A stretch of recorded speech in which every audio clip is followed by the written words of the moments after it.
Shalom, Bapak dosen dan teman-teman semua. Di sini saya Paula Priscilla Waruntu akan mempresentasikan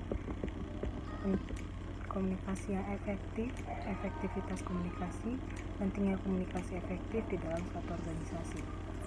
Manusia di dalam kehidupannya harus berkomunikasi, artinya memerlukan orang lain dalam membentukkan kelompok atau masyarakat untuk saling berinteraksi.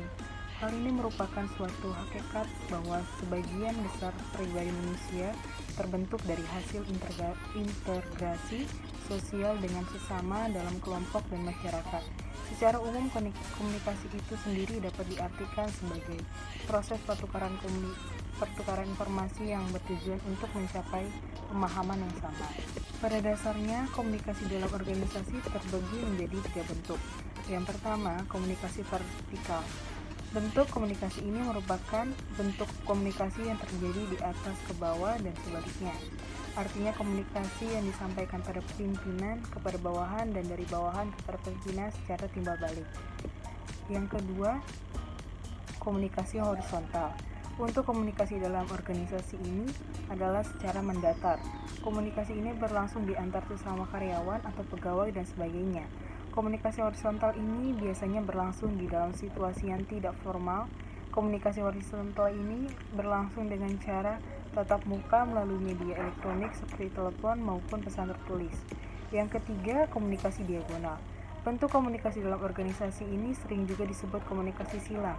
Proses ini berlangsung dari seseorang ke orang lain dalam posisi yang berbeda. Sesuai dengan pendapat dari Reading dan Saborn, dapat disimpulkan bahwa keberhasilan sebuah organisasi ditentukan oleh keberhasilan proses komunikasi dengan atasan dan bawahan.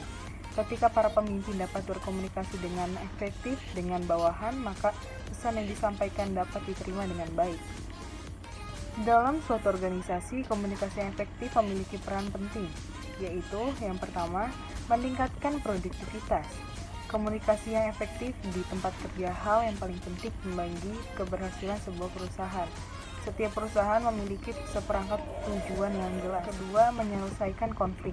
Jika sebuah perusahaan menghadapi masalah, krisis dan konflik akibat antara karyawan menyebabkan penundaan pekerjaan sehari-hari.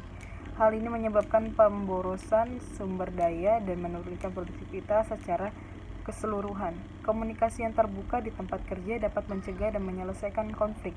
Misalnya, jika dua karyawan memiliki ketidaksetujuan atas beberapa masalah, maka konflik tersebut diselesaikan melalui diskusi bersama. Yang ketiga, mengembangkan kualitas karyawan. Lingkungan yang ramah memberikan kesempatan dan dorongan pada karyawan untuk mengungkapkan ide-ide, memberikan umpan balik, memotivasi karyawan untuk bekerja lebih baik. Memberikan penghargaan merupakan beberapa contoh komunikasi efektif yang dapat memberikan kepuasan kerja dan peningkatan kualitas karyawan. Yang keempat, membentuk hubungan profesional dan lingkungan yang kondusif. Karyawan dan manajer dalam suatu perusahaan harus berkomunikasi secara jelas, terbuka, dan jujur. Manajer harus membangun hubungan kerja yang menyenangkan sehingga karyawan tidak ragu untuk menyelesaikan pekerjaan dan membentuk hubungan yang baik. Hal ini membuat karyawan merasa peduli dan dihargai serta memberikan dorongan loyalitas terhadap perusahaan. Komunikasi yang efektif berperan penting dalam penyampaian informasi yang harus diketahui oleh setiap karyawan atau pegawai.